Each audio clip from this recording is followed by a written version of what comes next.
दोस्तों आप सब लोगों को पता होगा कि भारत अमेरिका से अपाचे हेलीकॉप्टरों को खरीद रहा है। एयरफोर्स के लिए ऑलरेडी 22 हेलीकॉप्टर खरीदा जा चुका है, जबकि डोनाल्ड ट्रंप के भारत दौरे के दौरान अमेरिका से 6 एडिशनल अपाचे हेलीकॉप्टर आर्मी के लिए खरीदने का समझौते के ऊपर भी हस्ताक्षर हो गया। और इसी बात को लेकर पाकिस्तान में कई ज्यादा तिलमिलाहट है और हाल ही में इसे ही उठाते हुए पाकिस्तान के आर्मी एविएशन के कमांडर द्वारा बयान देते हुए बताया गया है कि पाकिस्तान की तरफ से भारत का अपाचे हेलीकॉप्टरों को काउंटर करने के लिए हेलीकॉप्टरों का खरीदारी किया जाएगा। पर ऐसा क्या हुआ जो मजबूरन पाकिस्तान को जिस हेलीकॉप्टर को 2015 में रिजेक्ट कर दिया गया था, मतलब चाइना का बनाया हुआ Z10 हेलीकॉप्टर, उसे ही फिर से खरीदने के लिए बातचीत किया जा रहा है। तो दोस्तों मैं हूं अनूप और आप सब लोग देख रहे हैं ग्लोबल कॉन्फ्लिक्ट। चलिए शुरू करते हैं आज का वीडियो और जानने का कोशिश करते हैं डिटेल में।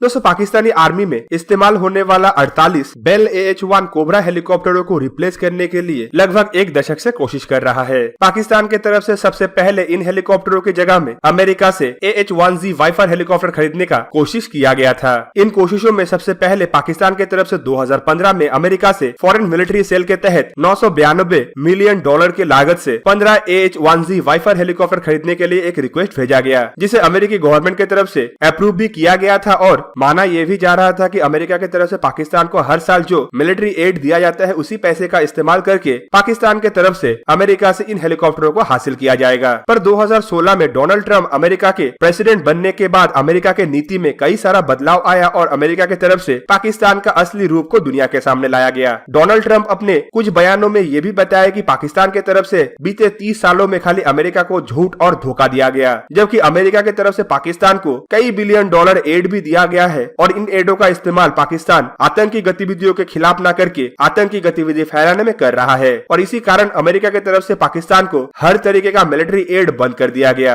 मतलब अब पाकिस्तान को इन हेलीकॉप्टर खरीदने के लिए पूरा का पूरा पैसे का भुगतान करना था। पाकिस्तान की तरफ से एक प्रयास में 15 की जगह में 12 हेलीकॉप्टर खरीदने के लिए भी अमेरिका से बातचीत शुरू किया गया, लेकिन डोनाल्ड ट्रंप अपने रुख को और कड़ा करते हुए पाकिस्तान के ऊपर इन हथियारों का सप्लाई को लेकर प्रतिबंध भी लगा दिए। सुनने को यह भी आया है कि बेल कंपनी की तरफ से ऑलरेडी इन हेलीकॉप्टरों को बनाया जा चुका है, जिन्हें 2018 में पाकिस्तान को सप्लाई किया जाना था। लेकिन प्रेसिडेंट डोनाल्ड ट्रंप के प्रतिबंध के बाद इन हेलीकॉप्टरों को एरिजोना बेस में ही रखा गया है और हाल ही में इन हेलीकॉप्टरों में अमेरिकी फ्लैग लगा के भी उड़ाया गया था। मतलब ये कंफर्म है कि पाकिस्तान को वाइफर हेलीकॉप्टर और नहीं मिलेगा। दोस्तों वाइफर हेलीकॉप्टर का सपना टूटने के बाद पाकिस्तान की तरफ से दूसरे देशों के ऊपर फोकस किया गया, जहाँ पे पाकिस्तान रशिया से 4 Mi-35 खरीदने में भी सक्षम रहा। लेकिन ये हेलीकॉप्टर इतना बेहतरीन हेलीकॉप्टर नहीं है कि पाकिस्तान इसे अपाचे के खिलाफ इस्तेमाल कर पाए, जबकि कई पे इस हेलीकॉप्टरों को गनशिप बोला जाता है। मतलब ये हैवी वेट हेलीकॉप्टर है, लेकिन एक ट्रू अटैक हेलीकॉप्टर नहीं है। जबकि Mi-35 एक 50 साल पुराना हेलीकॉप्टर है, जिन्हें इंडिया फिलहाल रिटायर कर रहा है और रशिया द्वारा भी इसे इस्तेमाल नहीं किया जाता है। दुनिया का जो भी देश Mi-35 और Mi-24 जैसे हेलीकॉप्टरों को इस्तेमाल कर रहा है, आइदर उनके तरफ से इन्हें रिटायर किया जा रहा है या फिर रिटायर करने के लिए सोच विचार रखा जा रहा है। और ऐसे सिचुएशन में पाकिस्तान को रशिया से मिला भी तो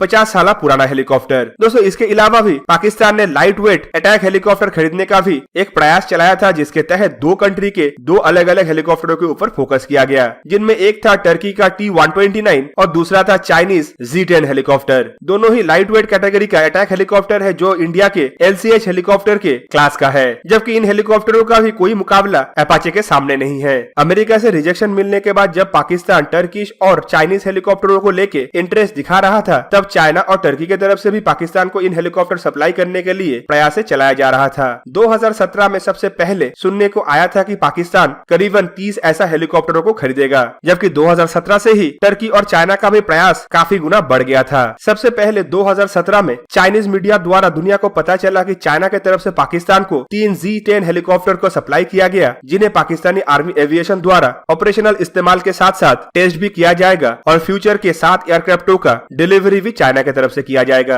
जबकि इसके बाद पाकिस्तान की तरफ से चाइना को बाकी हेलीकॉप्टर का ऑर्डर दिया जाएगा। लेकिन 2018 में ही सुनने को आया कि पाकिस्तान ने चाइना का इन हेलीकॉप्टरों को रिजेक्ट कर दिया। पाकिस्तानी मीडिया के मुताबिक चाइनीज हेलीकॉप्टर कार्य क्षमता में इतना बेहतरीन नहीं है कि वो बेल AH-1 कोबरा हेलीकॉप्टरों को भी रिप्लेस कर पाए। मतलब ये कोबरा हेलीकॉप्टरों से भी गया गुजरा हेलीकॉप्टर है, जो पाकिस्तान जैसे देश को भी पसंद नहीं आया। दोस्तों 2017 में जहाँ पे चाइना की तरफ से पाकिस्तान को हेलीकॉप्टर सप्लाई किया किया गया था, वहीं पे 2018 में पाकिस्तान के पाकिस्तान डे पैरेड में टर्की के तरफ से 3 T-129 अटाका हेलीकॉप्टर को भेजा गया। और इसके तुरंत बाद ही टर्किश मीडिया और पाकिस्तान मीडिया में कुछ रिपोर्टों में जताया गया कि पाकिस्तान द्वारा टर्की से 30 हेलीकॉप्टरों को $1.5 बिलियन के लागत से खरीदा जाएगा, जिनमें से कुछ हेलीकॉप्टर डायरेक्टली टर्की से बन के आएगा, जबकि बाकी हेलीकॉप्टरों को पाकिस्तान में टर्की की मदद से असेंबल किया जाएगा। दोस्तों यहाँ तक तो बात सही था, लेकिन 2019 में ये डील भी पाकिस्तान के नसीब में नहीं आया। और दोस्तों इसके पीछे भी सबसे बड़ा हाथ अमेरिका का था। आप सबके जानकारी के लिए बता दूं कि टर्की का जो T-129 हेलीकॉप्टर है वो असल में अगस्टा वेस्टलैंड का बनाया हुआ A-129 हेलीकॉप्टर का टर्किश वर्जन है, जो टर्की अगस्टा वेस्टलैंड से टेक्नोलॉजी ट्रांसफर के द्वारा टर्की में ही बना रहा है और अपने नाम से दुनिया के सामने ला रहा है। इन हेलीकॉप्टरों में जहाँ पे ज्यादातर technology Italian company Agusta Westland का है, वहीं पे इंजनों का टेक्नोलॉजी अमेरिकी है। इन हेलीकॉप्टरों में अमेरिका का बनाया हुआ T-800 इंजनों का इस्तेमाल किया जाता है, जिसे लेके हाल ही में अमेरिका के तरफ से भी टर्की के ऊपर प्रतिबंध लगाया गया है। अमेरिकी न्यूज रिपोर्ट के मुताबिक अमेरिका द्वारा टर्की को T-800 टर्बोशैफ्ट इंजनों का एक्सपोर्ट लाइसेंस देने से मना कर दिया गया। मतलब टर्की अपने एयरफोर्स और आर्मी में इस्तेमाल होने वाला T-129 हेलीकॉप्टरों में अमेरिका का T-800 इंजनों का तो इस्तेमाल कर सकता है, लेकिन किसी और देश को इन इंजनों को फरोख्त नहीं कर सकता।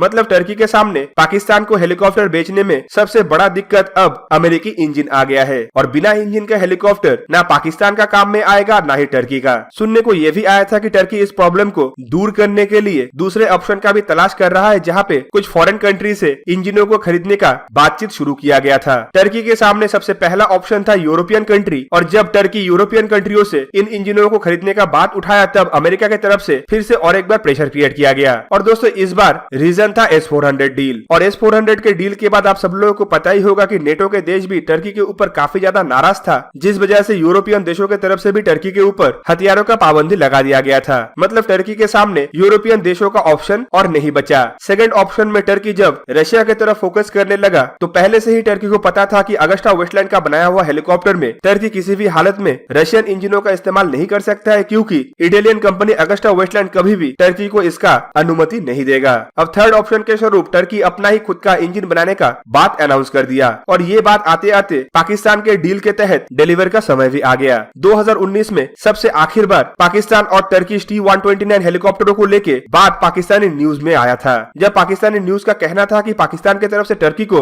लगभग 1 साल का मौका दिया गया अपना खुद का इंजन डेवलप करने के लिए, और ये समय माना जा रहा है कि 2020 के जून महीने में समाप्त हो जाएगा। और दोस्तों इसी वजह से हाल ही में पाकिस्तान के आर्मी एविएशन के कमांडर द्वारा खुलासा किया गया कि टर्किश और अमेरिकी हेलीकॉप्टर ना मिलने पे अब पाकिस्तान की तरफ से थर्ड ऑप्शन, मतलब सबसे आखिरी ऑप्शन, चाइनीज हेलीकॉप्टर है, और पाकिस्तान चाइना से 30 Z-20 हेलीकॉप्टरों को खरीद सकता है। मतलब 2018 में जिस हेलीकॉप्टर को पाकिस्तान की तरफ से टेक्नोलॉजिकली पुअर और दूसरे हेलीकॉप्टरों की तुलना में काफी कमजोर हेलीकॉप्टर बताया गया था, उसे 2020 आते आते पाकिस्तान को मजबूरन खरीदना पड़ रहा है। वैसे तो पाकिस्तानी आर्मी की तरफ से इसका घोषणा किया गया है, लेकिन ऑफिशियली जुलाई के बाद ही पाकिस्तान और चाइना के बीच में हेलीकॉप्टरों को लेके बातचीत शुरू करने का संभावनाएं है। दोस्तों पाकिस्तान अब दुनिया में एक ऐसा देश बन चुका है जिसके पास चाइनीज ऑप्शन को छोड़ के और कोई ऑप्शन बचा ही नहीं, जहाँ पे इंडिया इंडिपेंडेंट के बाद से ही न्यूट्रल रहते हुए दुनिया के हर एक देशों के साथ अपना रिश्ते को मजबूत बनाया है, वहीं पे पाकिस्तान हमेशा दूसरों के झगड़े में टांग अड़ाते हुए अपना फायदा ढूंढने का कोशिश किया। जहाँ पे इंडिया खुद आगे बढ़ने के साथ साथ दुनिया का डेवलपमेंट में हाथ बटाया है, वहीं पे पाकिस्तान दुनिया में हर एक देश में आतंकी गतिविधि फैलाने में मजबूत रहा। पहले अमेरिका का फायदा उठाने का कोशिश किया गया, जबकि अब पाकिस्तान की तरफ से चाइना का पक्ष लेते हुए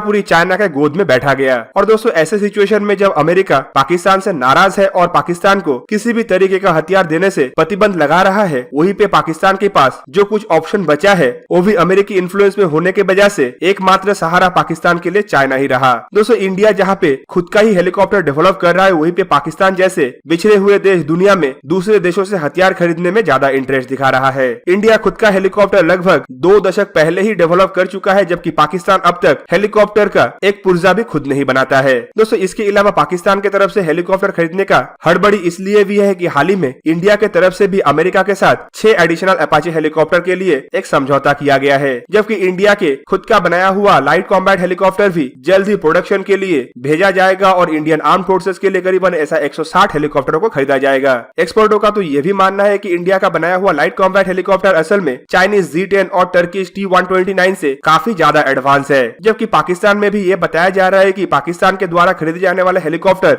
अपाचे हेलीकॉप्टर के आसपास में भी भटक नहीं सकता है, जबकि इंडिया द्वारा जो बड़े संख्या का हेलीकॉप्टरों को इंडक्ट करने का नया प्लान बनाया गया है उसे पाकिस्तान काउंटर करने के लिए हर तरीके का प्रयास कर रहा है। मतलब एक तरीके से आप समझ सकते होंगे कि पाकिस्तान अपाचे हेलीकॉप्टरों को तो काउंटर नहीं कर सकता, पर लाइट कॉम्बैट हेलीकॉप्टरों को काउंटर करने के लिए चाइनीज और टर्किश हेलीकॉप्टरों को लेकर हाथ पैर मार रहा है। तो दोस्तों आप लोगों को क्या लगता है कि पाकिस्तान का सिचुएशन अब कितना बुरा हुआ है और अमेरिका द्वारा जो सैंक्शन डाला गया है वो पाकिस्तान को आने वाले समय में और कितना बुरे दिन दिखाएगा? कमेंट करके जरूर बताइए। साथ ही साथ वीडियो कैसा लगा जरूर बताइएगा, और ऐसे ही वीडियो को देखने के लिए मुझे इंस्टाग्राम, ट्विटर और फेसबुक में सपोर्ट कीजिए। और अगर आप लोगों को ये वीडियो अच्छा लगा हो तो इसे लाइक कीजिए, अपने दोस्तों के साथ शेयर कीजिए और मेरे चैनल को सब्सक्राइब करना मत भूलिएगा और सब्सक्राइब बटन के साइड में बना हुआ बेल आइकन को भी प्रेस कर दीजिए और मेरा वीडियो देखिए सबसे पहले। जय हिंद।